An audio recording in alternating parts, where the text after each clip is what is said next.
అందరికీ నమస్కారం. ముందుగా శ్రీకాకుళం జిల్లా ప్రజలందరికీ విజయదశమి శుభాకాంక్షలు. విజయాల పండుగ విజయదశమి శుభ సందర్భంగా శ్రీకాకుళం ప్రజలు ఎన్నో ఏళ్ల కళ ఈరోజు సాకారమైంది. కేంద్ర కేబినెట్లో ఈరోజు పలాసలో కేంద్రీయ విద్యాలయం ఏర్పాటు చేయడానికి ఆమోద ముద్ర వేసింది.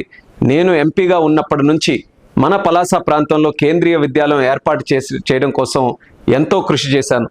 ఈ ప్రాంతంలో ముఖ్యంగా ఆర్మీలో పనిచేసిన వాళ్ళు ఉన్నారు, కేంద్ర ప్రభుత్వం తాలూకు ఉద్యోగులు ఉన్నారు, రైల్వేస్లో పనిచేసిన వాళ్ళు ఎక్కువ మంది ఉన్నారు.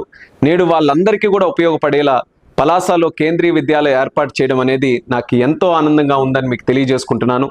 సిక్కోలు వాసులు చిరకాల వాంఛన విజయాల పండుగ విజయదశమి రోజున సాకారం చేసినందుకు గౌరవ ప్రధానమంత్రి వర్యులు నరేంద్ర మోదీ గారికి ప్రత్యేక కృతజ్ఞతలు కూడా ఈ సందర్భంగా తెలియజేసుకుంటున్నాను.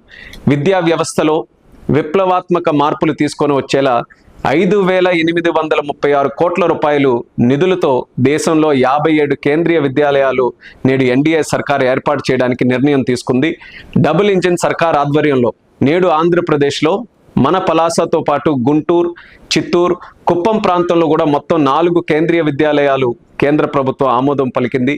నాణ్యమైన విద్యను మరింత ఉన్నతంగా అందించాలని రాష్ట్ర ముఖ్యమంత్రి వర్యులు చంద్రబాబు నాయుడు గారు, అలాగే మన విద్యాశాఖ మంత్రి అన్న లోకేష్ అన్న గారు అహర్నిశలు కూడా శ్రమిస్తూ నేడు ఈ కేంద్రీయ విద్యాలయాలు ఆంధ్రప్రదేశ్లో ఏర్పాటు చేయడానికి చాలా కీలకమైనటువంటి పాత్ర పోషించారు. అలాగే పలాసలో కేంద్రీయ విద్యాలయం ఏర్పాటు చేయడానికి సహకారం అందించినటువంటి శాసనసభ్యురాలు గౌతు శిరీష్ అక్క గారు, అలాగే జిల్లా యంత్రాంగం వాళ్ళందరికీ కూడా నా ప్రత్యేక కృతజ్ఞతలు తెలియజేస్తున్నాను. రానున్న రోజుల్లో కూటమి ప్రభుత్వం ఆధ్వర్యంలో శ్రీకాకుళం జిల్లా, ఆంధ్రప్రదేశ్ రాష్ట్రం మరింత అభివృద్ధి చేసే విధంగా మేమందరం కూడా కృషి చేస్తామని కూడా తెలియజేస్తున్నాను. విజయదశమి శుభ సందర్భాన నా సిక్కోలు వాసులందరికీ కూడా ఈ యొక్క శుభవార్త తెలియజేసుకుంటూ మరింత ఉత్సాహంగా ఈ యొక్క పండగ జరుపుకోవాలని కోరుకుంటూ మీ రామ్మోహన్ నాయుడు.